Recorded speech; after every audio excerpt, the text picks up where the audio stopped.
अस्सलामुअलैकुम मेरे अज़ीज़ लिसनर्स, कैसे हैं आप सब। उम्मीद है खैरियत से होंगे।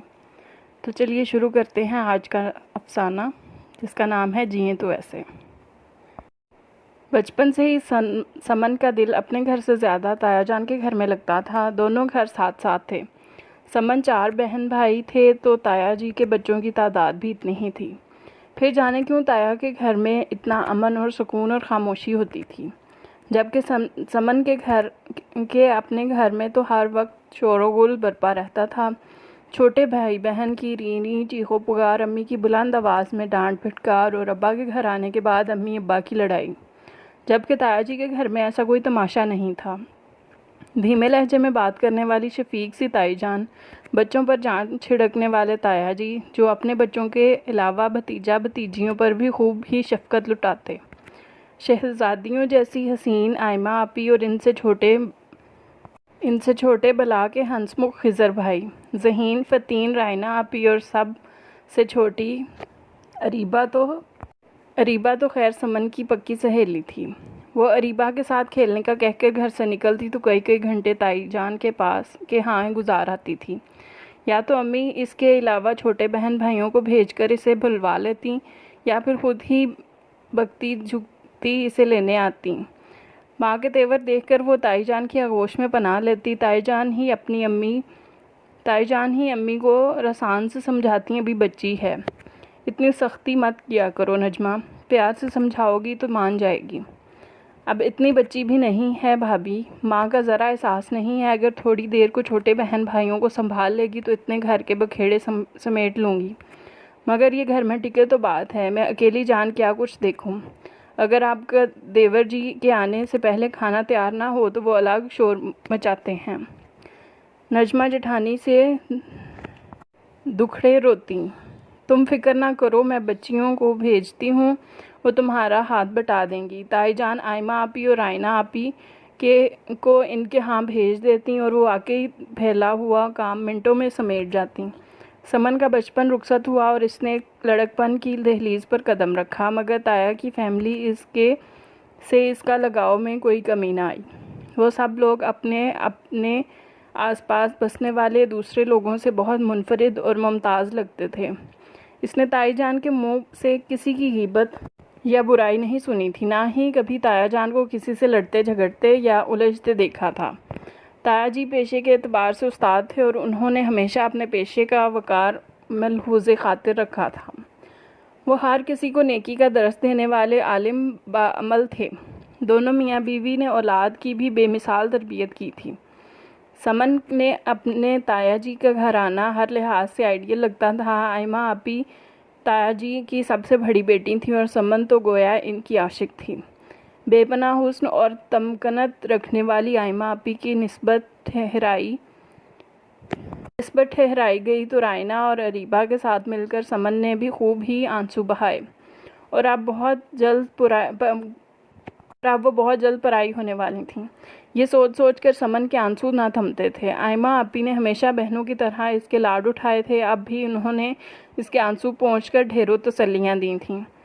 मैं कोई दूसरे शहर रुखसत होकर थोड़ी जा रही हूँ समन गुड़िया, जल्दी जल्दी घर के चक्कर लगाया करूँगी। उन्होंने इसे प्यार से समझाया। समन समझ भी गई और बहल भी गई। वाकई आपी आपका ससुराल यहीं इसी शहर में ही तो होगा। वो लोग दूर परे के रिश्तेदार भी थे। अवैस भाई भी बहुत खूबसूरत थे। इनका आयमा आपी से सही जोड़ बनता था। समन ने अपनी उदासी पसे पुश्त डालकर आयमा आपी की शादियों में खूब रौनक लगाई। आयमा आपी पिया देश सुधार गईं। ताया जी के घर में उदासियों ने डेरे डाल लिए। आयमा आपी ने अपने वादों के बरक्स बहुत दिनों बाद मेके का चक्कर लगाती थी और उनके आने के बाद ताया जी के घर की उदासियां कम होने की बजाय बढ़ जाती थीं। ऐसा क्यों होता था कि समन वजह जानने से कासिर थी। फिर ऐसे अरीबा की ज़ुबानी पता चला कि वो जिसको उदासी समझ रही है वो हकीकत में ताया जान के घर आने परेशानी है। आयमा आपी के ससुराल वाले बज़ाहिर पढ़े लिखे मगर बेहद तंग जहनीत के लोग थे। शादी के कुछ अर्सा बाद ही उन्होंने अपने रंग ढंग दिखाने शुरू कर दिए थे। आयमा आपी की ज़ात हर वक्त कड़ी तनकीद की जद में रहती थी। इनके किए गए हर काम में मनमीख निकाली जाती। इनके खिलाफ अवैस भाई के कान भरे जाते। इनके सोने जागने उठने बैठने खाने पीने गर्ज हर बात पर एतराज़ किया जाता। आयमा आपी का हुस्न कुमला कर रह गया था। इनके लब मुस्कुराना भूल गए थे, जबकि आंखों में अजीब सी हरास का डेरा डाल लिए। इनकी हालत देखकर समन का जी बहुत दुखता, मगर वो दुआ के सिवा कुछ करने पर कादिर न थी। फिर एक हैरानकुन बात हुई। ताईजान ने खिज़र भाई के लिए आयमा आपी की नंद का रिश्ता मांग लिया। बहुत अच्छा फ़ैसला किया भाभी, इन लोगों को सबक सिखाने के लिए यही एक तरीका था। अम्मी ने ताईजान के इस फैसले पर इनकी पीठ ठोकी थी। समन को लगा था ताईजान अम्मी की बात की तरदीद कर देंगी, लेकिन ताईजान सिर्फ मुस्कुरा कर रह गईं। समन खुद आयमा आपी के ससुराल वालों को गायबाना कोसों से नवाजती थी, लेकिन जाने क्यों ताईजान का ये फ़ैसला इसके मन को ना भाया। ये फैमिली हमेशा से ही इसकी आइडियल फैमिली थी। वो सोच भी नहीं सकती थी कि वो इस मसले से निपटने के लिए सती सोच रखने वाले इंसानों की तरह कोई हथकंडा अपनाएंगे। समन को इस तर्ज अमल से दुख पहुंचा था। ज़िंदगी के इस मुश्किल मोड़ आने पर इस ख़ानदान की मसालियत पसंदी कितनी आसानी से अमलियत पसंदी में बदल गई। ताईजान और तायाजान ने ज़िंदगी भर जिन बातों का दरस दिया था, वो इसके बिल्कुल उल्ट करने जा रहे थे। खिज़र भाई इस शादी पर राज़ी हो गए। इसने चुपके से अदीबा से पूछा, मजबूरी है सनम, आयमा आपी को इनके ससुराल वालों ने जितना टाइम दिया है, अब इन्हें सबक सिखाना ज़रूरी हो गया है। अदीबा धीरे से बोली। समन का जी मज़ीद ख़राब हो गया और फिर कुछ अर्सा बाद ही खिज़र भाई आयमा आपी की नंद को ब्याह ले आए।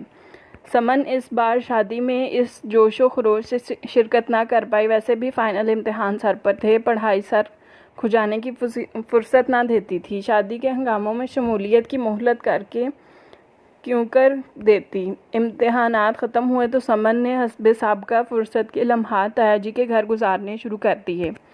इस बार घर के मामूलात देखकर इसे हैरत का झटका लगा। तायाजी के घर में अभी तक नई दुल्हन के चाव चौंचले उठाए जा रहे थे। ताईजान बहू पर वारी सदके जाती तो बहनों का भाभी भाभी कहकर मुँह न सूखता। तायाजी जब भी घर लौटते तो बहू के लिए गर्मा गर्म समोसे या खस्ता कचौरियाँ लेकर आते। खिज़र भाई भी अक्सर शाम को बीवी को लेकर आउटिंग पर निकल जाते। नई नवेली दुल्हन की जानिब से भी ससुराल वालों के लिए खूब ही अपनायत का मुजाहरा होता था। नीलम भाभी कभी ताईजान के सर में तेल लगाकर इनकी चोटी गूंद रही होती, तो कभी रायना अदीबा के साथ किचन में कोई नई डिश बना रही होती। इस सब को देखकर समन का सर चकरा कर रह गया था। अब आयमा आपी के भी मेके के चक्कर जल्द लगने लगे थे। समन ने देखा कि अब आयमा आपी की आंखों को अब खौफ ख़त्म हो गया है, इनके होंठों पर भी मुस्कुराहट खेलने लगी है। आखिर एक दिन मौका पाकर समन ने आयमा आपी को जा ही लिया। हम सब तो ये समझ रहे थे आपी के ताईजान ने आपके ससुराल वालों को सबक सिखाने के लिए आपकी नंद का रिश्ता मांगा है, लेकिन ये तो मामला ही कुछ और है। आयमा आपी सवाल सुनकर हौले से हंस पड़ी। अम्मी का मकसद मेरे ससुराल वालों को सबक सिखाना ही था, समन गुड़िया, और अल्लाह का शुक्र है अम्मी इस मकसद में कामयाब रही हैं। वो कैसे? समन को वाकई आयमा आपी की बात का मतलब समझ में ना आया था। वो ऐसे चंदा कि मेरे ससुराल वालों को पता ही ना था कि एक लड़की माँ बाप का घर छोड़कर ससुराल की दहलीज पर कदम रखती है, तो इस लड़की को अपनायत का एहसास दिलाना और इसके जज्बात का ख्याल रखना कितना ज़रूरी है। एक बहू ससुराल की अजनबी सरजमीन सिर्फ इस वक्त मजबूती से कदम जमा सकती है जब इसके ससुराली रिश्तेदारों के रवैये हौसला अफजा हो। मेरे घर वालों ने नीलम को जो मोहब्बत और अपनायत दी, तो वो बिलवास्ता मेरे ससुराल वालों को दिया जाने वाला सबक ही था, और अल्लाह का लाख लाख शुक्र है कि ये तरीका कारगर ठहरा। इसे मेरी खुशकिस्मती भी कह सकते हैं कि हमने जो सोचा वो पा लिया। मेरे ससुराल वालों को ये सबक सीखना ज़्यादा मुश्किल साबित नहीं हुआ। आयमा आपी ने इसे मुस्कुराकर मुखातिब किया। समन हैरत से आंखें फाड़े इन्हें देखती रही। कितने दिनों तक वो तायाजी के घराने के मुतालिक गलत गुमान में मुब्तला रही थी, जबकि अब वो यकीन से दावा कर सकती थी कि इन लोगों जैसा मुनफरिद घराना दूर नज़दीक में कोई नहीं। समन के चेहरे पर से हैरत भरे तासुरात रुखसत हुए। अब वो इन अनोखे लोगों की अनोखी फ़िलासफ़ी पर मुस्कुरा रही थी। जीने का ये अंदाज़ इसके मन को भा गया था। स्टोरी आज की अच्छी लगी हो तो वीडियो को लाइक और कमेंट्स में अपनी राय का इजहार ज़रूर कीजिएगा और हमारे चैनल को ज़रूर सब्सक्राइब कीजिएगा। बहुत शुक्रिया। अल्लाह हाफ़िज़।